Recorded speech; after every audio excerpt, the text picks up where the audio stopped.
Përshëndetje miq dhe mirë se erdhët në këtë video, jeni live me Odetën.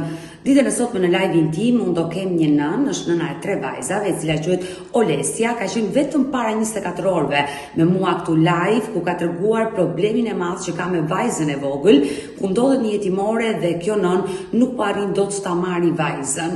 Ndërkohë, për gjithë ata që nuk na kanë ndjekur, unë dua të prezantoj një klip të shkurtër të kësaj nëne, ku ajo prezanton problemin e saj, pasi ditën e sotme unë do e kem sërish Olesjen këtu në live me Odetën për të treguar jetën e saj, se si vajzat e saj përfunduan jetimore, por ndjekim klipin dhe rikthehemi.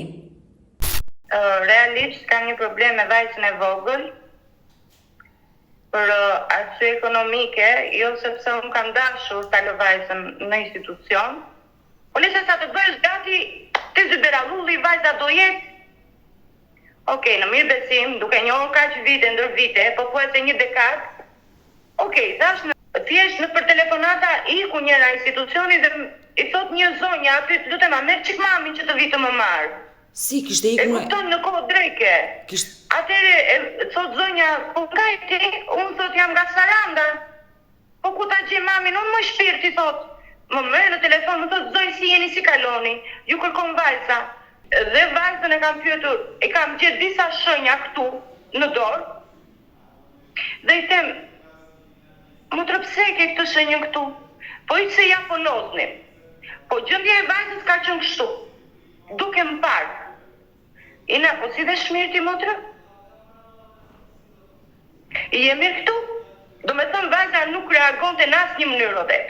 Më shkrua një letër dhe më thot, mami, unë e di që e shumë e fort.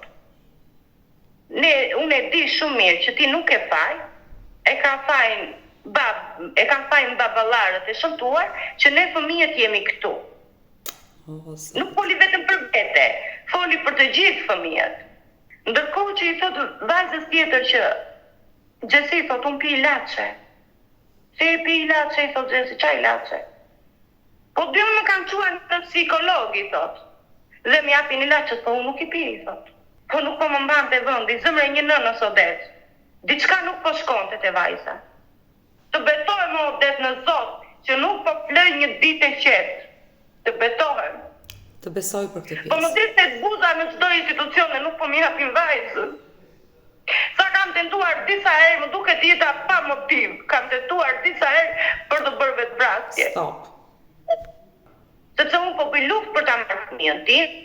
Po nuk po më krijohet mundësia, se nuk është faji im, është faji shtetit, se shteti e ka më mirë që ta marrë fëmijën ta çojë në institucion, se sa e ka më mirë të ndihmoj një grua, një nënë të vetme, që të krijojë një kontrakt shtëpie, asnjë gjë më tepër Odet. E dëgjuam problemin e kësaj 37 vjeçare, e kësaj nëne e cila po përpiqet për të rikthyer vajzën në familje, por e ka të pamundur pasi të gjitha dokumentat që kërkohen ai nuk mundet dot i realizojë. Dhe është një katastrofë, një nën që nuk arrin dot të sigurojë një kontratë qiraje në qytetin ku jeton dhe pse paguan qira, nuk e plotson kriterin që vajzën ta marrin nga jetimorja dhe ta sjellin në shtëpi. Por Olesja sot do vazhdoj të qëndrojë me mua sërish live dhe të tregoj jetën e saj, si një 15 vjeçare në fakt, se 16 vjeç u bënon për të parë, një 15 vjeçare u martua pa dëshirën e saj, ku u vunua, u keq trajtua, u largua, familja e refuzoi ta pranonte, me vajzat ngelin në mes të katër rrugëve. Një histori e dhimbshme që do të dëgjojmë sërish ditën e sotme nga Olesja, kështu që hap dritaren dhe e ftoj. E dashur Olesja, përshëndetje. Përshëndetje Odeta, si jeni? Takojmë sërish bashkë sot të dyja dhe realisht një ditë përpara unë u preka shumë nga historia që ti më tregove për sa i përket problemit me vajzën. Po. Jemi të dyja së bashku në këtë live dhe unë dua do të pyes ditën e sotme për të folur pak dhe për jetën tënde si një nën që dukesh që ke vuajtur.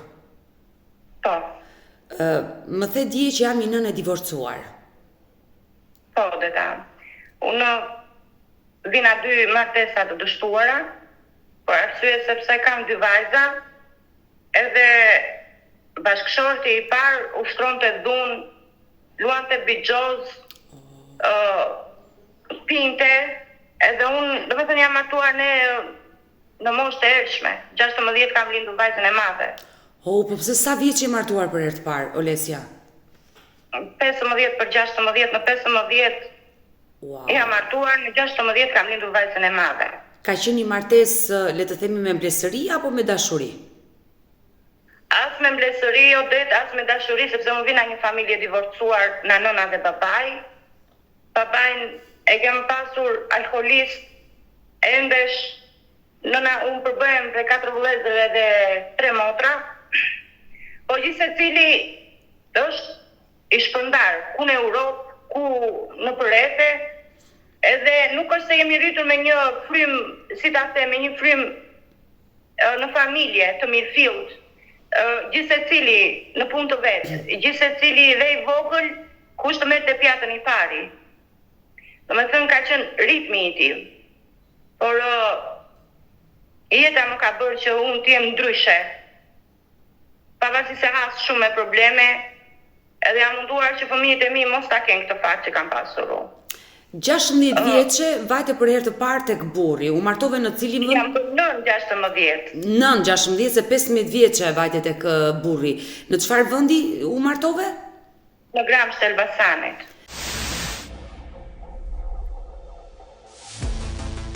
Sa vite martesë konsumove? 6 vite e martesë që erdhën 2 vajza në jetë, por që nuk bënim celebrim me njëri tjetrin, sepse nuk ka qenë me këmbë në tokë, si të ta them. Ishte në rrugë, ishte i rrugës, ishte i pa përqëndrueshëm, si ta them, i pa përgjegjshëm, edhe për vajzat, edhe për mua ka qenë i pa përgjegjshëm, edhe kur u ndam unë e kërkova divorcin. Na linte pa ngrënë, pa pirë, ikte me ditë me radhë, kthesh kur të donte. Derisa një ditë u lodha me këtë situatë, vendosa që të ikë. Vajtet e nëna nuk më mbështeti, nuk ka mundësi të mbaj me 2 fëmijë më tha. Edhe kisha një shoqe se unë punoja si kamariere dhe kohën atë dhe këto kam mbuluar. Kamariere, banakere. Dhe një atë shoqe. Puna nuk është turp, kështu që çfarë do lloj pune nuk është turp. Por dua të pyes, e dashur Olesja, ti ke qenë një grua e dhunuar, pra partneri i parë të ka dhunuar. Shumë e dhunuar, Odeca. Unë para se të lindja vajzën e vogël, nga dhuna që është ushtruar shumë në kohë, kam marrë medikamente për gjendjen e ankthit. Kam qenë në një gjendje shoku, si të them, dhimbjen e kokës të paparë se më binte më gjuante me çfarë të gjente përpara, me bisht spate, me bisht vareje, domethënë të gjitha nuk vinin në trup, vinin në kokën time. Sa dhe sot unë edhe kur flas, dhe tani që flasim bashkë, mua më re koka këtu sipër dhe jam, domethënë në një gjendje që Zoti e di se si roj, po marr frymë për fëmijë. E ke denoncuar dhunën e ushtruar? Nuk dija, dhe ta kam qenë e vogël, nuk dija, pastaj mbështetje nuk kisha, rrugët nuk I dija se thjesht, unë isha në shtëpi, prisja të më sillni një copë bukë, duke pritur edhe thjesht mos ta dëgjoj zërin, mos fol, këtu vendosun, edhe njerë mbaj mend Odeta kur më ka rahur, edhe buzët e mia sot e kësaj dite janë kokra, na grushtat, kur më ka pikuar gjaku në batanie, më ka thënë e bëre për kastile që t'ja tregosh njerëzve të tu, vëllezërve të tu, që të më rajnë mua, edhe mu shumë më ka rahur sa më ka lidhur. Të ka lidhur?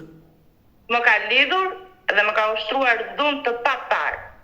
Unë nuk e kam shumë të lehtë Odeta që të flas për gjëra të tilla, që të bëhet publike, po nuk jam e vetmja në këtë vend e në Shqipëri për femrat që dhunohen. Edhe unë jam ndërto që jam dhunuar dhe nuk ka pasur kur përgjegjësi dhe kur ja kam për divorcin, vajzat sot nuk e njohin fare atë njeri, as nuk ka dhënë pension për fëmijët, nuk e njohin vajzat, nuk e njohin. E dashur Olesja, sinqerisht më vjen shumë keq për gjithë historinë e jetës tënde, sinqerisht më ke prekur shumë me historinë tënde, por je një grua e fortë dhe bravo për forcën që ke dhe besoj që Faleminderit. Burimi I forcës tënde janë vajzat. Vajzat, asnjë gjë tjetër, motivacioni tim janë vetëm fëmijët. Jam I sigurt. Nuk dua t'ja di Odet për asgjë përpara fëmijëve. Çdo nën mund ta mendoj kështu, po jo me fjalë, me shpatulla pas murit, me këmbë në tokë. Ne nënat jemi të ndjeshme dhe besoj ne jemi kaq shumë të forta për shkak të fëmijëve. Ata janë burimi i energjisë tonë. Unë kështu e besoj. Dhe unë fëmijët e mirë sa herë quaj burimi i energjisë time. Kështu që është shumë e saktë, ti mirë, ti kesh me jetë Odet. E dashur, Olesja, unë sa herë flas me gra të dhunuara, që kanë qenë të dhunuara dhe pjesa më e madhe e grave në Shqipëri nuk e kanë denoncuar dhunën dhe kjo është një fatkeqësi shumë e madhe. Nëse nuk e denoncojmë dhunën, më falo, tek martesën e parë jo sepse kam qenë e vogël, kurse tek martesa e dytë ka pas denoncime pafund. Do më tregosh, por unë dua të pyes, tek martesa e parë ti ke jetuar vetëm me burrin apo dhe vjerrin dhe vjera? Si reagonin ata kur shikonin një fëmijë, se ti fëmijë ke qenë 15 vjeç, që rrihej dhe dhunoi në ato lloj forme? Si reagonin ata ndaj teje dhe ndaj djalit? Domethënë bashkëtesa time me babain e 2 vajzave ka qenë pjesërisht edhe tek familja e tij, edhe ne më shumë domethënë kemi qëndruar vetëm. Ne kemi jetuar në Gjirokastër për shkak se unë kam pas familjen time atje dhe ai ushtronte gjatë gjithë kohës dhunë, edhe unë ndjesha si më e mbrojtur aty tek për krah njerëzve të mi, afër vëllezërve, nënës, se ka qenë periudha kur motrat e vëllezërit e mi nuk ishin shpërndar, domethënë nëpër familjet e tyre shumë larg, nëpër Europë, domethënë ishim afër me njëri tjetrin. Edhe unë nuk se edhe e kam dashur, realisht në të vërtetën e kam dashur, se si të them, një fëmijë thjesht pa një figurë mashkulli që mua më kish munguar te babai edhe te vëllezrit sepse nuk kanë qenë në shtëpi vëllezërit e mi. Kanë qenë, nuk dua që të flas për ta Odeta se e di që do ketë reagime, do më marrin në private, do më thonë se fole për mua. Mos fol për vëllezrin, nuk e kupton edhe nuk dua që të kem të hasme probleme. Dua të shikoj problemin tim që kam. E qartë. E kuptova, ti jetove në Gjirokastër se kishe pranë familjen, por e dashur Olesja, në momentin që vendose të ndaheshe, more guximin, e re ke qenë dhe në ato kohë. 15 vjeçë u martove, 6 vite martesë, 21 vjeçë, me 2 vajzat vogla. More guximin dhe ti thoshje stop dhunës dhe të kërkoje divorcin. Si reagoi, si e priti partneri? Se bashkëtesë ke qenë, nuk e pasur një martesë ligjore. Si e priti ai ndarjen? Nuk i ka bërë përshtypje sepse ai ndërkohë që ka qenë me mua ka pasur lidhje të tjera paralel, mendoj unë, sepse unë telefonin e tij gjithmonë, unë nuk mbaja telefon. Ai gjithmonë telefoni i tij kur binte unë nuk kisha guxim ta prekja, jo më që ta hapja që bësh fjalë. Edhe pasi që unë unë largova në banesë e tij, me qira kemi qenë dhe me të, ai nuk e zgjati shumë për mos gënjej se nuk dua të gënjej, ishte me një partnere tjetër. Vazhdoi jetën. Që ndërkohë konsidera që them unë ai, domethënë, i ngarkon mbi mua, kupton? Ta akuzonte ty. Ato që ka për vetë i ngarkon mbi mua. Ta akuzonte ty sikur ishe ti ajo që e tradhoje. Jo vetëm që e tradhoja, por që unë kam zgjedhur të jem me një partner tjetër. Jo ai, që ai nuk ka bërë kur përpjekje për fëmijët dhe kur morëm psikologen, vajza e madhe ka qenë 4 vjeç e gjysmë. Po thuajse, se 2 vajzat i kam, domethënë, në 2 vjet paralel me njëra tjetrën. Diferenca, po? Edhe nuk ka tentuar asnjëherë, jo që ti takoj, jo njerë, po që të mund, se me vendim gjykate, ju dha e drejta për t'i takuar, dhe nuk i ka kërkuar absolutisht as nëpërmjet rrjetit shoqëror, që të mund t'i kërkonte njerë të thoshte kur bëhen këta fëmijët e mi, apo janë gjallë, apo ku i ka shpën kjo, mund të them kështu siç më quan ai e përdala apo ku diun e papërgjeshmja, se nuk tregoi njëri interes dhe unë i kam thënë vetëm një herë, kam marrë në telefon shumë vite më vonë, i kam thënë ti u ndave me grua, jo me fëmijë. Ne të dy nuk u deshëm më. Po fëmija aty të do. Ti nuk e do fëmijën. Dhe më ka thënë kështu në prezencë të vajzës së madhe. Vajza ka qenë 6 ose 7 vjeçë në klasë të parë. Edhe kemi qenë në një tavolinë dhe tha, unë kur nuk, sot e kësaj dite unë Odet nuk e haroj. Nuk kam sy, tha, nuk ka që më duhen vetullat. Në fillim nuk e kuptova të them të drejtën. Nuk e kuptova, sinqerisht. Por më pas e kam kuptuar dhe ja kam nxjerrë, domethënë, kuptimin se çdo të thotë. Se fëmijë 21 vjeçë e pa dalë Domethënë, familja nuk na linte fare edhe që të dilnim me një shoqe që të dilnim. Ishim shkollë shtëpi, pastaj fillova një punë. Por e dashur Olesja, në momentin që vendose të ndaheshe, dashuria mbaroi, mbi të gjitha ai të dhunonte se pinte alkool apo kush ishte motivi që të dhunonte? Pa arsye se ndonjëherë këta burrat shqiptar nuk arrin dot i kuptoj. Shiko, detaj punonte edhe luante kështu letra. Bixhos. Lutër letra me lek, bixhos me lek. Mua më gënjente, mund të më blente pak djath, pak buk, ose një bidon me qumësh, më thonjë, se që se kam njohur se ka asnjëherë, mi beso çdo gjë që të them, besohem, por që unë edhe bluz nuk kam pasur tek ai, edhe këpucë nuk kam pasur tek ai. Domethënë unë kam qenë vetëm brenda edhe kaq. Nuk kam ndonjë vizion që mund të më kujtohet sot që të them shiko se unë kam kaluar me këtë njeri, kam kaluar këtë diçka, thjesht mbaj mend që shtëpia time ç'të them, nuk kishte një marrëdhënie, edhe po të them dhe marrëdhënie intime nuk ka pas. Base është tepër kjo që them, po dhe marrëdhënie me njëri tjetrin si çift, ne nuk e kemi, nuk ka qenë fare. Për atë nuk kam çfarë të them njerëz, se s'kam fjalë për atë njeri.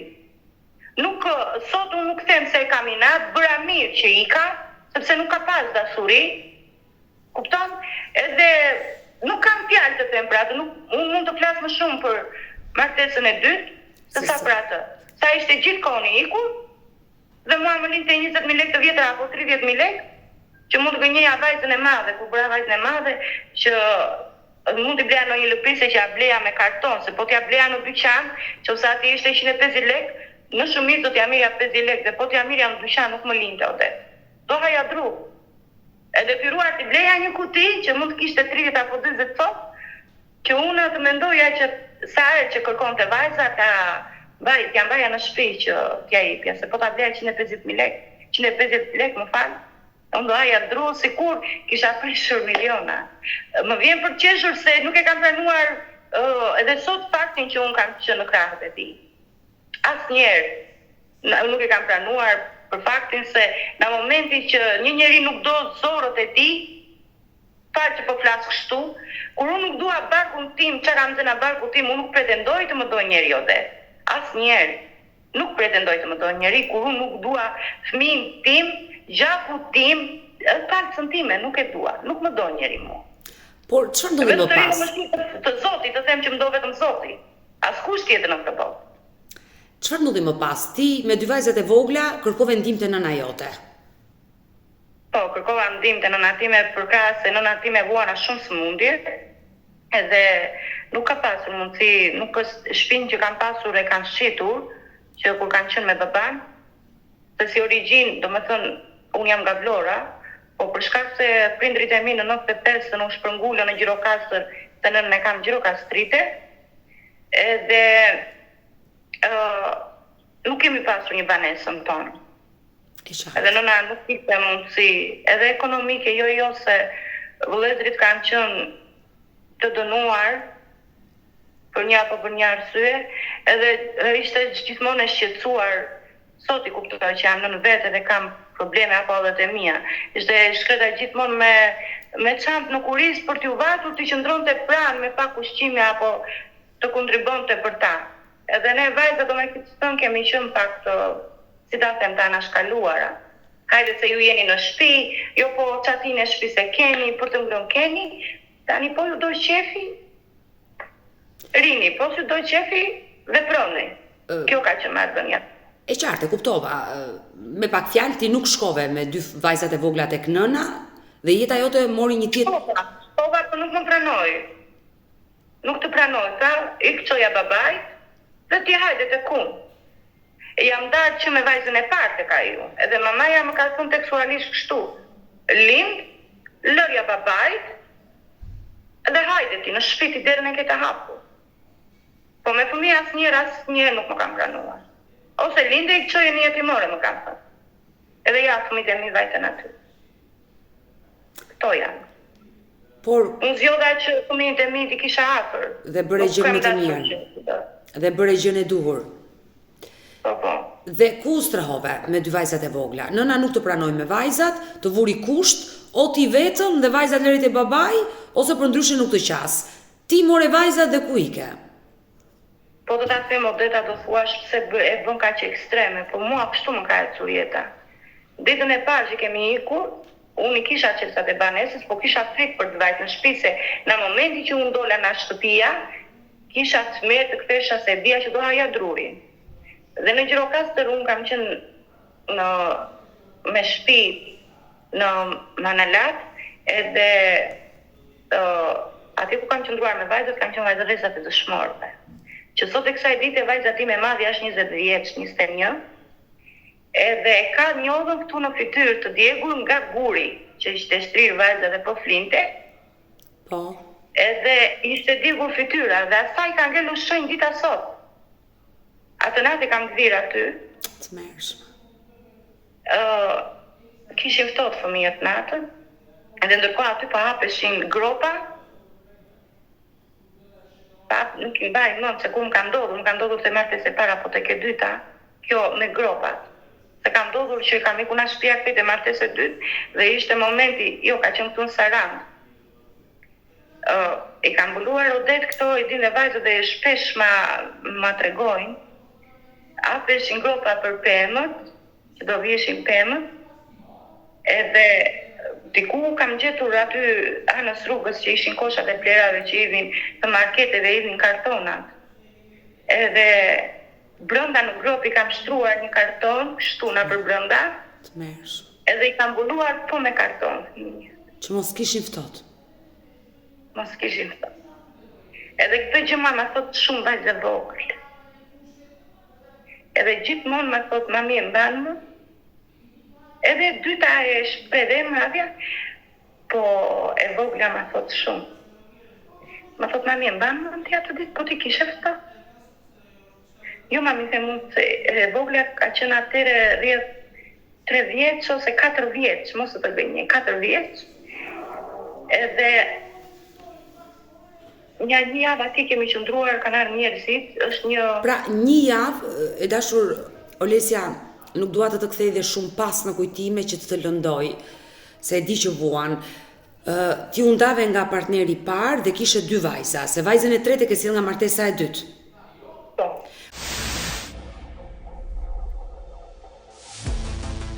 Por ndalemi tek martesa e parë. Ti me 2 vajzat, nëna nuk të qasi, ti si e njove partnerin? Do të ku jetove të si u njove me partnerin e dytë? Atëherë unë punoja, si që thash pak më përpara, në një lokal si banakjere, kamariere, por jo në një lokal të mirëfillës, si ta them. Dhe aty mbeteshin ushqim, këto pula, pilav, gjëra, ushqime, dhe e shikoja vetën se dhe unë e tillë isha aty isha në ato, si të ta them, mundësi ekonomike të përkeqësuar, dhe ishte një familje që vuanin. Edhe unë me një vajzë nga këto, kisha krijuar një shoqëri. Edhe më pyet, më thot, ku punon e kështu? I them, hajde në darkë, se çfarë mbetet, këti jap për fëmijët. Edhe po ishin vetë disa që ishin të prekura fare. Edhe i ndanim të dyja këto.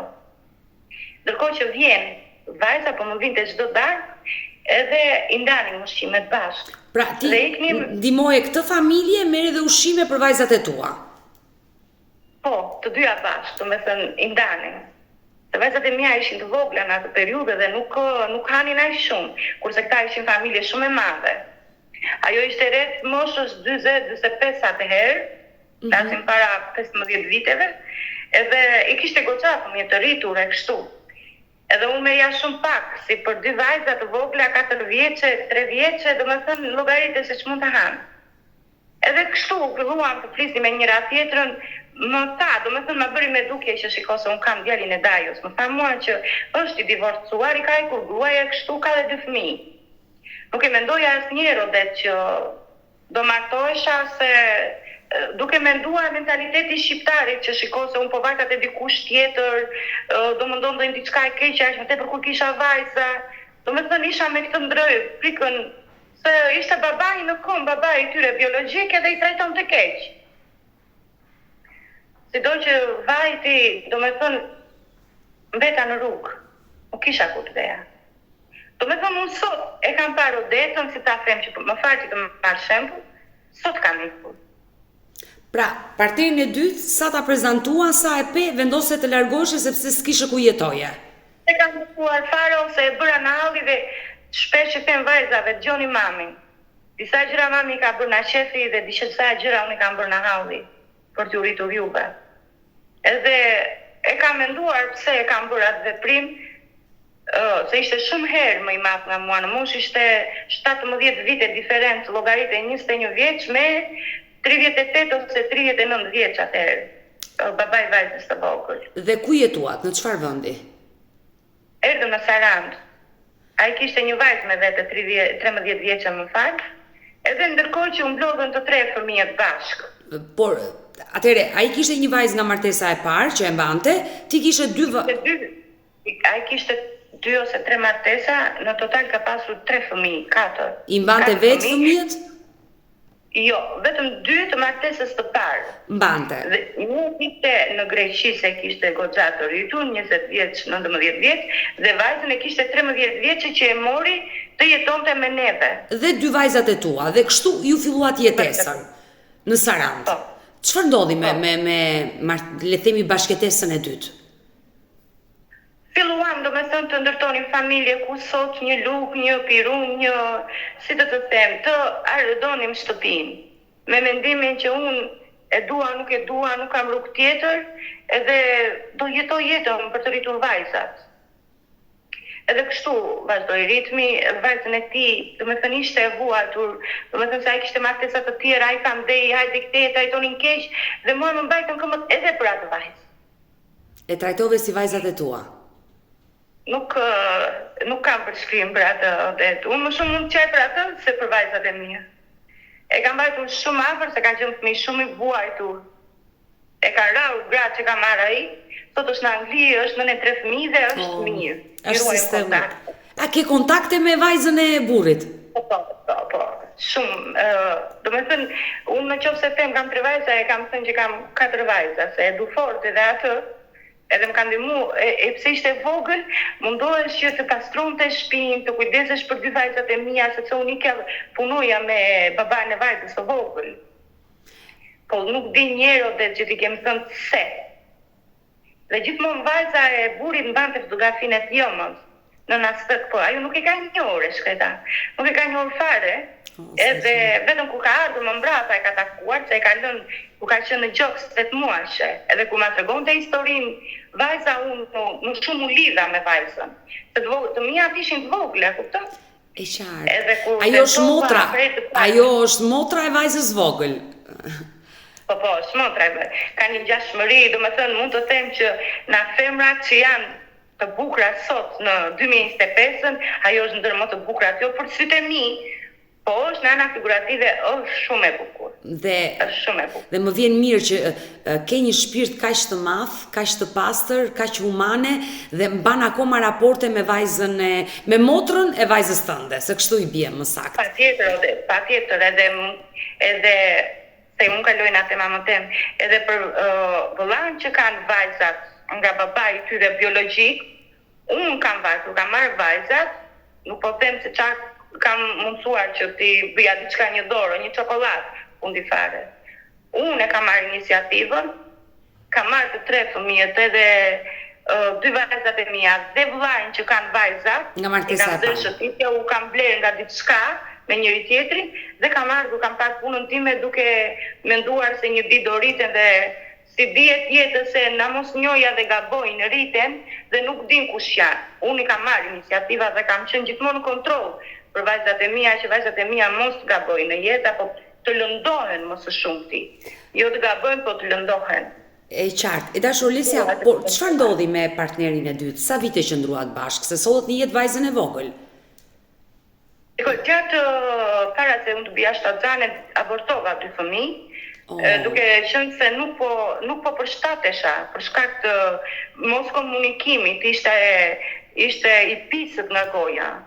fliste keq edhe me vajzën e tij, edhe kur kam tentuar një të iki, nuk kam marrë asnjë gjë me vete dhe nuk kam veshur fëmijët e mi, dhe kam dalë te porta dhe më ka thënë vajza e tij, po mua ku do më lësh? Po mua nuk do më marrësh me vete? Dhe unë, Odet, ai është gjallë babai i vajzave, të dy vajzave të mia, i kam thënë ku je se do vi. Në rregull, më ka pritur dhe desha të kthehesha prapë tek ai, por me një kusht të kthehemi, kam thënë. Do marrë edhe filanen me vete. Mirë, më tha, merre me vete. Edhe jemi ngritur, domethënë dy vajzat e vogla, unë, vajza atja, dhe na ka kapur këtu në Sarandë. Babai i vajzës vogël manipuloi me gjërat e tij, edhe unë desha të ikja ipja fugonit. Por quhet rrëmbim. Quhet rrëmbim. Sa i ka vajzën e vet, ti pavarësisht e ke bërë nga dashuria, jo, po. Nuk e thua ashtu se dinte që mua vajza tim më donte shumë edhe kur flinim, unë nuk dija të flia me atë, unë flia me fëmijët. Më shumë me vajzën e tij se ajo, nëse veje në dhomë, dhe po të gënjej për atë zot, nëse do veje në dhomën tënde, unë dhe bashkëshorti, ajo do shtrihesh aty dhe do t'i binte derës, hapni derën. Ishte e pamundur që ajo të ikte. Këto nuk e them unë, dhe kur ka ardhur në nesaj në Anglia, më ka thënë, shiko, unë mund të dije xhelozi që ti e ke sot në krah, sepse ka pasur të mira të ardhura ekonomik, ka pasur shumë, babai vajzës së vogël, po unë të dua ty, më ka thënë 100 gra që kam dhënë ky për tim shoq. Po ti të dua se më ke mbajtur fëmijë të mirë, më ka thënë. Dhe nuk më kanë thënë asnjë një fjalë të mirë, dhe përkundrazi kur vinte në Anglia nuk i njeh fare poundet ç'a ishin. Ajo do dorëzohesh kështu ti Odet, ç'a kishte në xhep, do t'i linte tek mua. Por pse pate konflikte me partnerin e dytë? Domethënë, ti tentove të ike një herë, ai të kapi, nuk ike, doje të ktheshet e burri i parë. Shumë herë, po nuk sot atje unë nuk i vë fajt se në marrëdhëniet e tia mendonte sikur unë i bëja të njëjtin veprim, domethënë si të tjerat, që nuk dua të ndikoj te kjo pjesë, edhe unë nuk e dija që ai vuante në skizofrenia. Dhe këtë gjë ai e përcolli dhe tek unë. E përcolli sepse sot thoshte, shiko, se neve do vëm sot, do blem një lavatriçe, apo do blem një frigorifer, apo do blem diçka. Të nesër unë e kisha të thyer. Sepse thoshte, ti si gëzon, do të këto dhe babi thyente. E kupton? Pse bleve për shembull ilaç për të la rroba, pse bleve 8.000 lekë apo 7.000 lekë, nuk bleve 1.000 lekë. E kupton? Dhe për këtë shkak unë dënohesha. Po nuk e bënte sepse ai donte. Dhe pas jam ndarë, unë e kam ndihmuar, e kam çuar në psikiatrinë e Vlorës, e kam marrë medikamente. Ai përfundoi në spital. Po. Pasi u ndava unë, ai përfundoi në spital. Kishte 3 diagnoza, skizofreni, depresiv, edhe një tjetër që nuk e mbaj mend. Të drejtën, unë i kam dorëzuar dokumentat e tij. Edhe kam çuar në psikiatrinë e Vlorës. Ti martesë ligjore nuk bëre me partnerin e dytë? Jo, kisha, po, kisha. Bëre martesë ligjore. Vazhdon ende ti je martuar me të apo je divorcuar? Jo, jam divorcuar. E ke bërë divorcin. Por sa vite qëndruat bashk? Bëhet fjalë kur vajzën e vogël e kam pasur 8 ose 9 muajshe. Nuk e ndajtë shumë, pak vite ke bërë martesë me... Asnjë vit. Do me thënë një vit më është dukur si një dekadë. Por pasi u ndave, çfarë ndodhi me jetën tënde? Nga nënë e 2 vajzave u bëre nënë e 3 vajzave. Ai përfundoi në psikiatri, ti çfarë ndodhi me jetën? Ai qëndroi në psikiatri, qëndroi për rreth 2-3 javë, e nxorëm me mjekim në shtëpi, i ruajtëm kontaktet.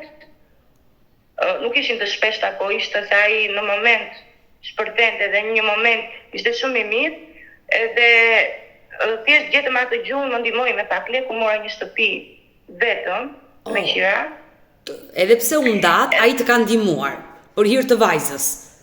Po, sepse ne kishim një llogari të përbashkët me njëri tjetrin. Bankare, po. Edhe unë i bura kush që ti do më japësh pak lekë, nuk i kërkova të gjitha, po thjesht sa të mirë këmbë. Edhe nuk të kërkoj asnjë më tepër, as për pjesën e shtëpisë, as për, domethënë, pasuritë e tia, që ne kemi vënë bashkë. edhe llogarinë që kemi pasur X lek, unë i kam kërkuar vetëm 1 milion lek atia. Po flasim këtu përpara 15 vjetëve, 15 vjetëve. Edhe kemi rënë kështu dakord që të gjithë llogarinë që kishte ai e kaloi në emër të tij, dhe mua më dha këtë shumën e lekëve që unë fillova jetën nga e para, si të them. Dhe vajza ishte 6-7 vjeçe e madhja, kisha një gjitone atje që më kam mbështetur jashtëzakonisht shumë. Kujdesesh për fëmijët, unë u futa në punë, po ndërkohë që unë isha me medikamente. Pija ilaçe për gjendjen e ankthit. Pra, ndarja me partnerin e dytë, le të themi solli probleme të shëndetit tënd mendor sa ti fillove të pije medikamente. Shumë.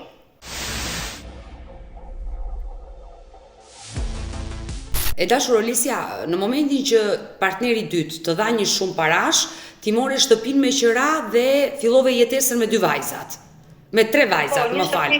Provizore për ca kohë, se për disa ditë, një muaj e pak. Pastaj duke mendimin e kësaj gjitone, sepse kisha një rrogë të mirë të asaj kohe, edhe e paguaja me 5.000 lekë të vjetra, ishte një zonjë në mosh, e paguaja me 5.000 lekë të vjetra, edhe kujdes për vajzat pothuajse 4 ose 5 muaj, edhe aty do me thënë babai i vajzës të vogël vinte duke kërkuar ndjes, gjëra të kësaj natyre, jo nuk bëri më, jo hajde bashkohemi, por ndërkohë unë u bëra me mjekim, edhe u bëm të dy bashkë me mjekim. Që do me thënë ka qenë situata o të vrasë o të më vrasësh. Kemi qenë shumë keq. Që kështu vendosa të iki prapë. Ja nisa po prapë nga e para. U riktheve tek burri i dytë. Po, ndërkohë bashkë me ti ai e martoi, edhe unë do me thënë si të them, ai ndrohesh ndonjëherë kur më vriste, ushtronte dhunë, ndrohesh sepse i dilte vajza përpara e tia, edhe ka pas raste që ne kemi ngrënë të dyja dru dhe nuk kemi quar dot nga krevati. Që të dyja. Të mërshme. Por rikthimi tek ai, djali, ishte 21 vjeç, erdhi dhe djali në shtëpi, u bëm shumë. Nuk ishte, do me të vinte nga rruga, një jetë rruge, edhe unë mendova jo vajzat, burin, po nuk e kam për të qënë, e kupton, ishte gjithmonë, do me thënë, favorizonte që e po mirë, s'ka gjë, ndodhi kjo, nuk ndodh më, dhe i njëjta rituin ishte. Kështu e vendosa edhe që të iki dhe mendimin e diçta shoqatave që unë kam pas njohur më përpara, që kam lindur vajzën e dytë nga martesa e parë, më kanë ndihmuar edhe me ca mobilje kështu, me një paketë ushqimore, do me thënë vështirësitë e atyre ditëve. Rikthimi jot tek partneri i dytë sa kohë ishte? Sa qëndrove me të për herë të dytë? Nuk zgjaste 15 ditë. Unë ikja, atë punë kisha se kisha fëmijët e vegjël, e kupton dhe më bënte halli që thosha ako mirë, mbase bindet, mbase kthem, ose dhe do ta duroj na fëmijët sa të më rriten pak, kupton? Edhe kështu ka vazhduar përreth, si të ta them, përreth një vit e pak. Kështu ikja derisa vajza e vogël mori këmbët, si të ta them, që ishte, do me thënë, jo shumë e ngjitur. Do me thënë derisa i hoqën agjiri vajzën e vogël, që të mund të siç veprova, e lash të dikush tjetër. 2 vajzat e mëdhaja ishin vetëm në shtëpi. Të mëdhaja i thënë se na 5 vjeç, na 7 vjeç, janë të mëdha. Ato venin në shkollë pastaj me mendimin e një mikut këtu, të ikën andej nga fshati që rinin, edhe duheshin dokumenta, gjëra të tilla. Mundoheshim që të sillim dokumentat, i sollëm dokumentet, pastaj nuk kisha mundësi për t'i veshur. Shtëpinë e kisha shumë larg edhe nuk kisha transport për t'i quar në aty ku filluan shkollën. Edhe që kështu filloi ajo rëmuja, si të them, mori atë pjetën, si të ta them. Edhe derisa fëmijët nuk kisha mundësi më t'i çoja në shkollë, veja në bashki, kërkoja ndihmë, një mundësi për transport për fëmijët, një shtëpi që të ishte me pak lek, sepse nuk kisha shumë njohuri për këto gjëra. Mundohesha me sa mundesha. Fëmijët i mbyllja në shtëpi pastaj të 3, edhe ashtu si qisha e sëmur më besodet, si qisha e sëmur veja në punë, nëse tjetri më thoshte më bie një soda limoni, unë do t'i çoja Idi me gaz. Dhe kështu ndodhi pastaj, unë njoha me një djalë. Po. Dhe një djalë që ishte beqar, është beqar. Edhe nuk e di, ndoshta e solli Zotit e punë, Teodet, po gjatë gjithë asaj periudhe, sot e 15 vjet, unë e kam krah të djalë. Aktualisht jeton me atë djalë? Jo, nuk jetojmë bashkë, sepse unë nuk jam gati për shkak se rëndesa time psikologjike e kam rënduar dhe atë. E kam rënduar dhe ai nuk është në gjendje të mirë, domethënë që jemi domethënë një ditë që mund jemi bashkë, kur kam nevojë bie telefonit të tij, e kam prezent në çdo kohë. Pra jeni një marrëdhënie prej shumë vitesh. Po, 15 vjet. Edhe për atë ka qenë problem, domethënë luftë me njerëz të tij. Racizëm. Familja e tij s'ka dashur. Nuk jam bërë kur me ta. Fillimisht po, sepse nuk e dinin që unë përkisja një komuniteti egjiptian, nuk e dinin domethënë që unë kisha 3 fëmijë, kur e morë vesh kanë ardhur vetëm në netime më ka thënë çoj fëmijët e babait, dhe ti mund të jetosh me djalin tim. Unë i kam thënë kaq, ti ke djalin 26 vjeç dhe vinte kun, më thuaj që djali tim këtu apo djali tim atje. Kurse unë që i kam të vegjël, ti je me fëmijë të rritur dhe po tregoni interes për fëmijën. Kurse unë që i kam të vegjël fare, duhet që ti heq fëmijët, i kam thënë. Kam pasat një dyqan kështu me bijuteri për femra, kisha mundësi ekonomiku, unë edhe ai djali, bërëm të dy bashkë. Në momente kam lënë aty edhe kam ikur, po ndërkohë djali e zgjodhi që të ishte me mua. E zgjodhëm kështu, filluam bashkëjetesën bashkë, domethënë një ndryshim, si të ta them, Odet.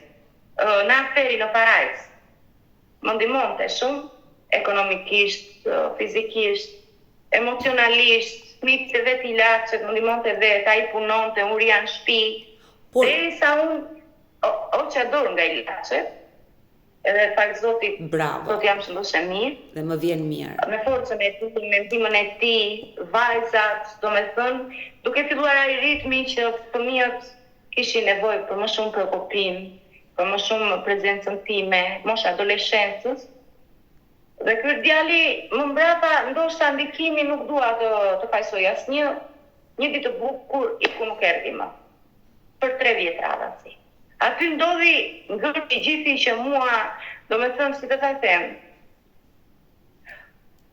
më ra rufeja, më ra qelli mbi tokë, se më ikën vajzat në institucion. Dhe këtu dua të pyes, në momentin që ky person i dashur jot të braktisi, vajzat e tua përfunduan në jetimore? Po. Por pse? Ti nuk mundet dot më ti rrisje, ti mbaje? Jo, se pa jo ditë, po një javë, aty ku isha unë me shtëpi, u morë vesh filani ndau filanen, si një femër e pa mbrojtur, e kupton? Më mbylli shtëpinë, nuk kishte kush të tregonte më kujdes ose një figurë maskullore, ti thoshte, zotri, ajo është gruaja ime ose partnerja time dhe ti nuk mund të ngrësh asgjë që dorë jo dhe jo, e kupton? Qeraxhiu të nxori për jashtë, dhe ti ngele në rrugë me vajzat. Se takova fare unë Odet. Thjesht kam bërë një denancim se kisha mbledhur ato pak lek, domethënë, që punoja në Prulli, në Përmisër kështu, kisha brenda madje dhe kartën e identitetit, rrobat e fëmijëve, thjesht i kishin marrë fëmijët, i kishin nxjerrë për jashtë. Kur vi nga puna, e gjej derën të mbyllur, kam vajt në polici, kam thënë të paktën të marr sendet e mia. Dhe denancimi është atje. Asnjë nuk ka marrë masa, Odet. Asnjë, të betojmë, asnjë nuk ka marrë masa. Zotrin të rini në Greqi, jam munduar të kontaktoj dhe më kanë thënë i kap gjyq të vishtimarrësh. Ndërkohë që atje u futën disa miqastar të tjerë. Domethënë pas një viti, unë nuk kisha mundësi, do kisha mundjen të fëmijët. Të më ikën fëmijët, domethënë e kupton Odet me 3 fëmijë në shtëpi, gjallëri, një erë ngrohtë familje, era familje, si të ta them, edhe në fund fare ngjilesh fillikat në mes të rrugës tek punë, vetëm, e vetme. Dhe kështu vendosa mora një punë në Ksami, me akomodim, dhe më thanë që shiko se do t'i mbajnë fëmijët për disa ditë. Okej, unika, vazhdova punë, gjeta një shtëpi dhe me mendimin tani se për një muaj, se i kam pas rrobu, do me thënë të mjaftueshme, 1 milion lek nuk jam pak para 10 viteve. Po. Punoja dhe orë ekstra, edhe vete për të marrë fëmijët, më thonë shiko se ti duhet të plotësosh këtë dhe këtë dhe kështu ka vajtur. Po unë kam me të firën për fëmijët. Thjesht atë natë kam vajtur fëmijët për të fjetur, për të akomoduar fëmijët mos të rinin në përbyer të policisë.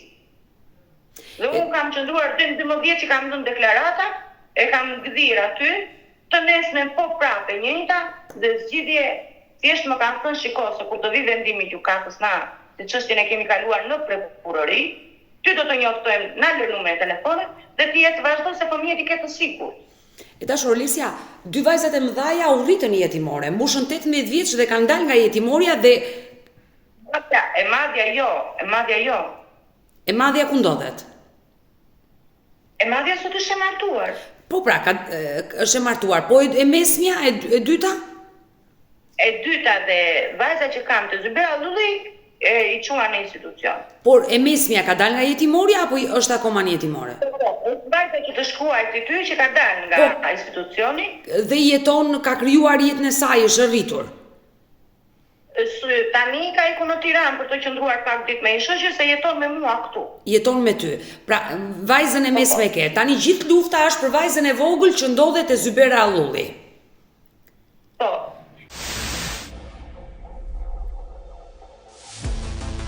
Dua të bëj dhe pyetjen e fundit. Djali që dashurove dhe të praktisi për 3 vite, sot është rikthyer me ty. Po, u rikthye edhe kemi marrëdhënien kështu jashtë shtëpisë, sepse unë kam synim dhe pjesa do me thënë që unë dua më shumë janë vajzat. Kur vajzat të vendosin, të rriten, deri atëre unë mund të shasi gjithë për kaz shqetësimeve që kam odet. Jo të them në ai nuk ngjej mbështetje, po nuk kam më siguri. Edhe nuk e gjej dot forcën për të krijuar asnjë gjë. Lej që nuk kam mendim fare odet, se me gjithë halle që kam, nuk më bie mendja fare që të shoh jetën time. Ndoshta në të ardhmen mund, se sot jam 37 vjeçe. E reje. Po, ndoshta mund, po synimi tim është të ngrihem ti Odeta, të bëj një tenxhere gjelle dhe të më hanë fëmijët, të ulë në tavolinë. Se gjithkohën edhe për vete mund të marr një pite, një sanduiç për jashtë, ose 12 orë në punë, edhe kur vi në shtëpi fli vetëm, viu vetëm. Thjesht më mungojnë fëmijët, unë nuk kërkoj asnjë gjë më shumë, unë dua fëmijët e mi, se nuk, edhe Zoti nuk të ndalon për fëmijët e tuaj. E dashur Olesja, të kam premtuar dhe po të premtoj që do bëj të pamundrën për të ndihmuar në këtë çështje. Forca, je një grua shumë e fortë, dhe të uroj të bashkohesh sa më shpejt me të dyja. Me njërin je bashkuar, më saktë me 2.